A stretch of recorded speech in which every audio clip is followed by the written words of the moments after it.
Pallikaranai சதுப்பிரன Ramsar பகுதியில் கடந்த திமுக ஆட்சியில் வழங்கப்பட்ட ரூபாய் 2000 கோடி மதிப்பிலான பிரிகேட் குழும கட்டுமான அனுமதியை சுற்றுச்சூழல் தாக்க மதிப்பீட்டு ஆணையம் ரத்து செய்திருக்கிறது. இது தொடர்பான கூடுதல் விவரங்களோடு இணைகிறார் எமது செய்தியாளர் மாணிக்கம். வணக்கம் மாணிக்கம், உங்களிடம் இருக்கும் தகவல்களை பகிர்ந்து கொள்ளுங்க.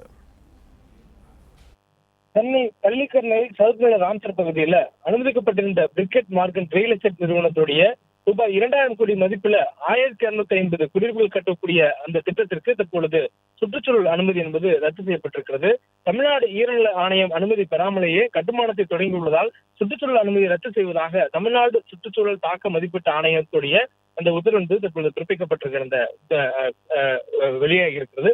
அதுவும் குறிப்பாக இந்த திட்டம் என்பது கடந்த ஆட்சியில் மேற்கொள்ளப்பட்ட திட்டம். இந்த திட்டத்திற்கு சிஎம்டி உடைய அனுமதி கொடுக்கப்பட்டு அதன் அடிப்படையில் கட்டுமான பணிகள் மேற்கொள்ளப்பட்டதாக சொல்லப்பட்டிருந்தது.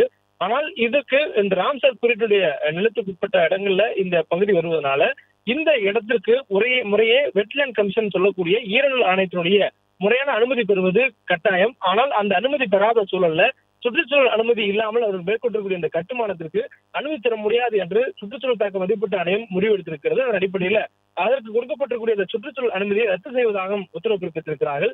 இதன் மூலமாக 2000 கோடி ரூபாய் மதிப்பிலான அந்த திட்டத்திற்கு தற்பொழுது அனுமதி இல்லாத சூழல் ஏற்பட்டிருக்கிறது. மேலும் இந்த திட்டம் கட்டுமானம் மேற்கொள்வதற்காக கொடுக்கப்பட்டிருக்கூடிய சிஎம்டி அனுமதியை ரத்து செய்ய வேண்டும் என்ற ஒரு கருத்தும் கோரிக்கையும் தற்பொழுது வலுத்து வருகிறது.